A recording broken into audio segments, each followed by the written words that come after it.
On this week's episode of Hell's Kitchen Season 23, the punishment pass takes place for the first time this season. A disastrous dinner service occurs with both teams losing the service, and the first bit of the season is eventually revealed. We've got so much to talk about in this week's episode of this week's Hell's Kitchen Season 23 recap and review. So, I just want to apologise again for not being able to do this yesterday. I actually made the PowerPoint yesterday, but again, I didn't have time. And also, the scheduling for the next few weeks might be a bit rocky because on actually starting next Friday, I'm actually be working in a charity shop for the first time, so that's gonna be kind of mess up my scheduling a little bit, because normally I could do the recaps in the like at least the afternoon, because at least filming it, because I have time on my hands. But I mean, I think looking at next week, it might have to be moved to Saturdays maybe. But the mastering reviews will probably be on the Thursday regardless. So yeah. So anyways, that's really something. And of course we have, as I mentioned, we had the Masked Singer recap. Yesterday we had to say goodbye to Showbird, who was Yvette Nicole Brown. I feel like that was understandably eliminated, because I think the episode was actually really strong. I feel like nobody really deserves to go home. So so we've got Buffaloes, Ship, and Woodpecker in the Group A finals for Wednesday. I honestly think it's going to be super competitive next week, because I think Woodpecker is probably going home, between Ship and Buffaloes, it's like, oh my god, because like it's gonna be tough. I mean, but who I think is gonna go? Okay, I'm gonna be honest. Who I think is gonna go through, I'm thinking Buffaloes. You can agree with me. I don't mind, but I've got that feeling it's gonna be Buffaloes. But I'm really hoping the bell is for Ship. That's what I'm hoping. But anyways, that's we're not here to talk about the Masked Singer at the moment. That's for next week. So let's time to talk about the Hell's Kitchen Season 23 Episode 2, this week's recap. So, it was the Punishment Pass Challenge episode and the first in the service, so let's get into it. So, if I can... So, this episode actually ended off with a cliffhanger, with Chef Ramsay having the flamethrower, and revealed the challenge was going to be a flambe themed, where they put fire and then like these wine, and they make it's all very exciting stuff, especially when you watch on TV. I can't imagine being in there in the kitchen. It's the usual punishment pass challenge, which was introduced back in season 17, Hell's Kitchen All Stars. So that was interesting. So that basically they did the flambés, such, and every time that the fire just goes, I just think every time I just think of Real Out My Fire, but I take that. Now, for those who don't know, if anyone who's from the States, that's actually a song by a boy band here in the UK called Take That. It's a very good song, which I recommend checking out. Every time the fire would just be going, it would just remind me of that for some reason. I don't know why. So the punishment pass. So the three best dishes in the red team were Megan, Magali, and Wit, I think. Let me just double check that on my phone. I think it was Magali, Megan, and Wit. And from the blue team, it was Brandon, Michael, and Joe. And in the end, it was revealed that Wit and Brandon were the two winners of the punishment pass from each team.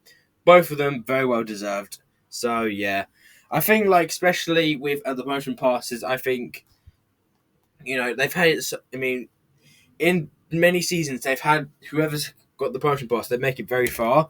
And I can definitely. I mean, last season, Melissa from the red team, who I thought was going to be a black jacket contender, actually didn't make it to the black jacket at all. And then with Jonathan, he made it all the way to the final two, and was the runner up against Ryan O'Sullivan. So yeah, I'm very happy with this.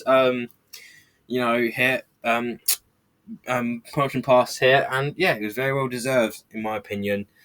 So I think Brandon is I can definitely see him having the black jacket contender. I think Wick could be like a dark horse as well.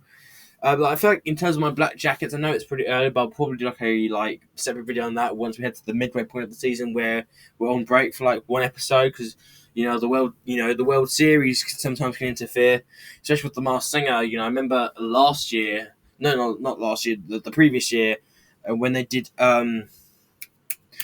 in season 8 with Andrew Lloyd Webber night, they actually never aired that episode on that week because of the end,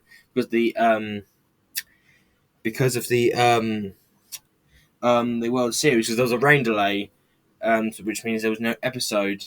But I think what agitated me is because they never revealed it because they mentioned that they were going to air the episode, but they actually never did. So I felt like it was, and it actually got leaked as well. It actually got spoiled because I think and it was just. It actually really agitated me that they did that. I mean, I know it's not their fault. I know the World Series, rain delays can happen.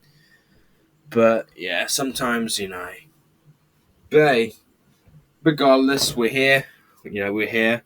Anyways, let's get into it. So, dinner service, and we'll talk about the blue team first because they got kicked out. And by the way, it was a very poor service for opening night, and where both teams actually lost. By the way, so just like last season where both teams lost, and like this, the third premiere, no, the fourth actually, the last, we've had four premieres where both teams lost: season 8, season 12, season 22, and now season 23.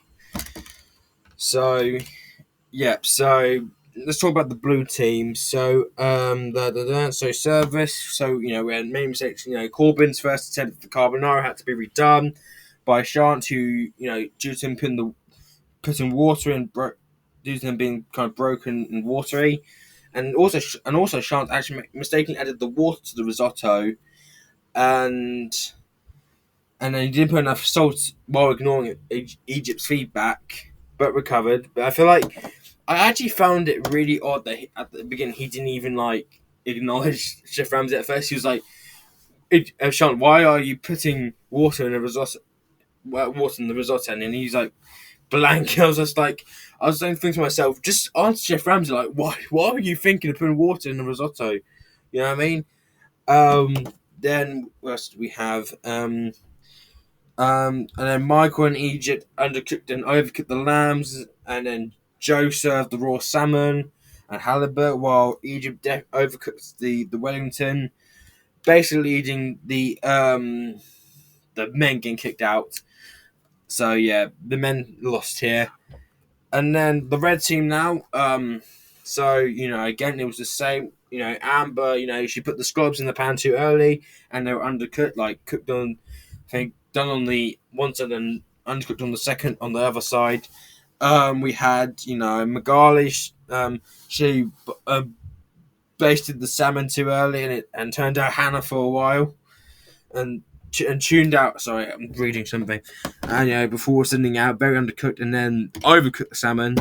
And then with Hannah was lectured for piercing chickens because I think she was trying to poke them, and then Gordon said to him, "You can't.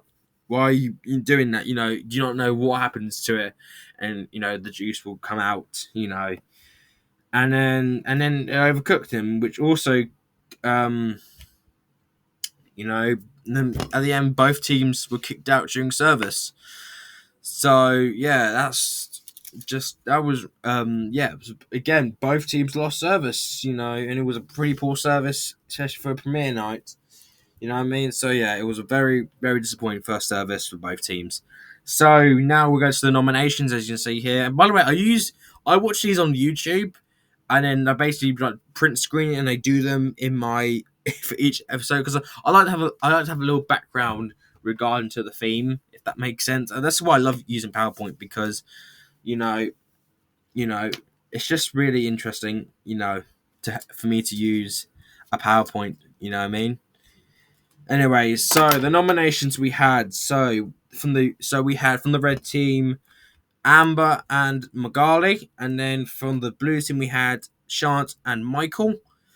And Miguel and Michael were sent back in line, and then in the end, Amber was sent home. And to be honest with you, I don't think it was a surprise at all that she was going home. I mean, as I meant to say, I'm not. It's not even a surprise at all that she's going home because, in my opinion, um, I mean, I would say she's a definitely one of the better first boots, compared to other boots like we've had, like Matthew from season 20. My God, the fact he didn't go home over Ava, it's just still shocking to me. And the fact, and also, Gordon even didn't give him a plea because he was like so done with his BS. Um, but I will say, I actually, when the nominations were happening, in the pleas, I honestly did not like the way Amber um threw Magali, I can't even Magali under the bus like that. It's mentioned her nominating herself. It's just I just didn't like the way that Amber threw her under the bus like that, in my opinion. So yeah, I think it was clear Amber was going home. And I will say she is definitely more likable. I will say, compared to let's say Amber Lancaster from season 19. Fucking hell, she was just.